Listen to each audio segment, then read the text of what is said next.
Rick, today Owen Tippett and Tyson Forster weren't out there. Just wondering if they're okay, maintenance. Little banged, but maintenance. Okay. So yeah. Do you expect them to play tomorrow? Yeah, I think so. Yeah. Yeah. You like Konecny on that line last night? You want to get a longer look at that? Yeah, I think it was a little bit of a different flavor. You know, sometimes it's good. Obviously, them getting a big goal there. It was a big goal for us and stuff like that. It was kind of it actually really worked out the on-stuff concepts that we wanted. It was like a motion into a 3 high to a 1-timer. It was well executed by those guys. What do you think of Konecny's season, I guess, so far? Lately he's been getting on the score sheet fairly regularly here. That's a positive for me. He's coming up with some plays for us. He was getting some points. There's things he's got to work on. Puck decisions and just little things like that he can get better at. But he's always every day trying to strive to get better, like everybody, right? But he's given some good games, yes.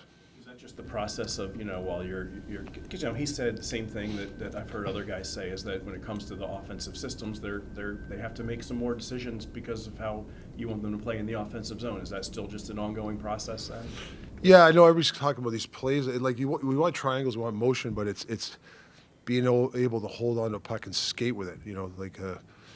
Don't be in a rush to throw pucks away or just whip pucks at the net. Yeah, there's a time and place for it, but I think there's a little bit more of we're looking for a little bit more. And you learn from the best, right?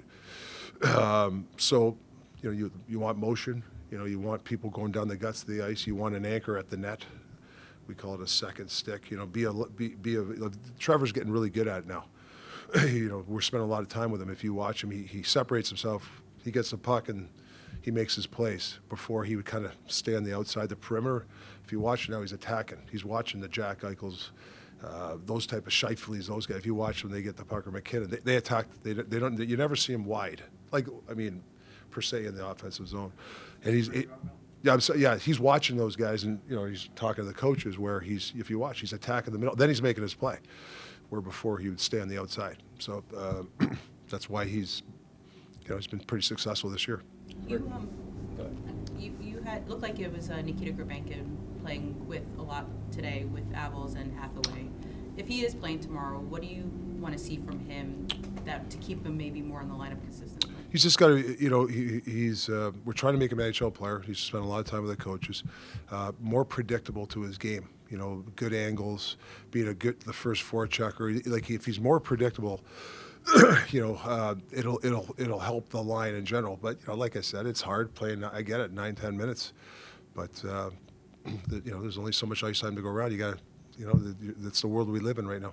You talked last night about wanting to see better play along the walls. Yeah, he's someone who does that pretty well. Like, is he? Well, he did early in the season training camp, but he's been okay with that. And it's so.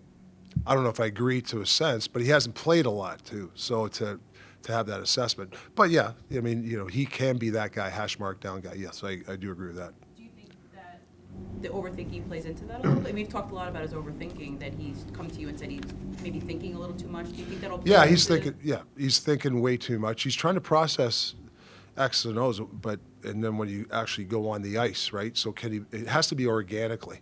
And you got to be in the right spots and stuff like that. So, it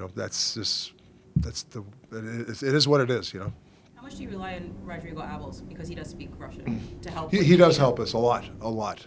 He's really been, when with Slava, he's not around. He's really stepped up on that. Even on the bench, like if I have to say something, he'll tell the guy. He actually came up being training camp. He goes, talk. I can be a translator for you. So that's a good thing for us. Rick, after the game, we talked a little bit about that the adjustment you made to the pairs with Drysdale and Andre. Yeah. That's a pair where obviously you got two skilled guys, two guys who like to get up in the play, but it is a little small. Yeah. I guess from your perspective, why were you willing to take the risk in terms of putting two guys together who don't bring a lot of size, but do bring a lot of other great things to the table? Yeah, it's a good debate. It's a good question because you always listen. You take one of the best players, Quinn Hughes. Not the biggest guy. He won the Norris with his brain, his quickness, and his puck ability, and his breakouts. So Drysdale they can defend that way. If they're going against bigger guys and cycle corners and stuff to squash plays, it might be a little difficult. But I think with your brain and your quickness and your patience with a puck, you can work around that. So we'll see, if it'll work. But I think it's something that you got to try. I thought a perfect example, Emil on the Forrester goal. He doesn't just catch it on the blue. He moves. He moves what we've been asking the D, get to the middle of the ice, assess our play. It was a D dive, whatever, and he hits the weak side. A great goal, but that's the sort of stuff. That's good defending, right? We have the puck and we score a goal. We're not backing our end. So I think that's why, we wanted to give it a shot. So you think you'll maybe give that pair a little runway to see? I think so. I think they deserve it, a chance. First two shifts, so they get hemmed in and they get knocked around the corner. I don't think it's fair to, hey, let's break them up. They need some, like you said, a little bit of runway, but I think it's important that they stick to their characteristics. I like when Andre goes. He wants to wheel the puck. That's what we want our D.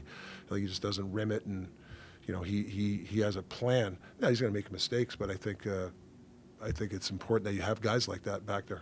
You've praised Jamie this year for Yeah. the steps he's taking. Not just necessarily his strengths, but improving his defensive play, his play away from the puck. Those improvements, does that play into why you're willing to try this out, because he has developed into a guy who can make stops? I really think his the overall since training camp, his 5-on-5 play has been good. Like I came in with an open eyes. I heard he wasn't a good defender, and I heard all this stuff, and I think he's really taken it to heart. I think he's been a really good 5-on-5 driver. He's going to make mistakes, and we're asking a lot from him. He's playing power play, sometimes a PK, and he's playing 24 minutes. He's going to have some dips. He's probably not used to playing that much in this type of role. So I think he's handled it really well, and I think that he can really help Andre or whoever he plays with. Yeah. You've talked about the challenge of 4 and 6 coming up. Yeah. Some of the players said that they're looking forward to it, that they'll find out kind of like what they're made of, a little bit. Do you see it that way? Like you can find out what a team has? Well, it's the mental toughness. So we talked about the back-to-backs, the record here. It's an eyesore, right? It's no different than 4 and 6. You might not have your good stuff. You might have your B game, but can you play with your B game? Good angles, shorter shifts, doing things consistently, cleaner plays. Like, you're playing in third game and fifth night. Like, if you can break out clean, like some good plays, it's not taxing as much. But if you're in your end all night and the puck's bouncing around and we're not doing good wall work, you're going to be hemmed in. Then what happens? You're going to be tired, and then you're going to be tired the next game. So we have to build a mental toughness here when you play those amount of games. Every team's got to go through it, right? There's some teams that have played 22, 23 games. We've played 19. So it's our turn to get in the muck. I saw you going over some things with Travis Konecny today. Just wondering what it's been like getting to work with him. This is an alternate captain, a 2-time All-Star, but it seems like you guys are willing to work on things. Yeah, he wants to press the envelope in the sense of ask questions and system stuff, right? There's a few things that we've changed, and he wants to know. Like we were just talking about position for him on this play, but he'll come up, hey, what about if I do this, whatever, and I'm like, yeah, go for it. Like I'm not a coach that it's got to be my way. Like he's a creative guy. If he sees something, I can't tell him to do all the time, but basically 80% of the time the structure, yeah, we want him to do, but he should have a bit of rope. Like even Mitch and those guys where they have a little bit of rope to kind of try something, but they still have to stick to the team game.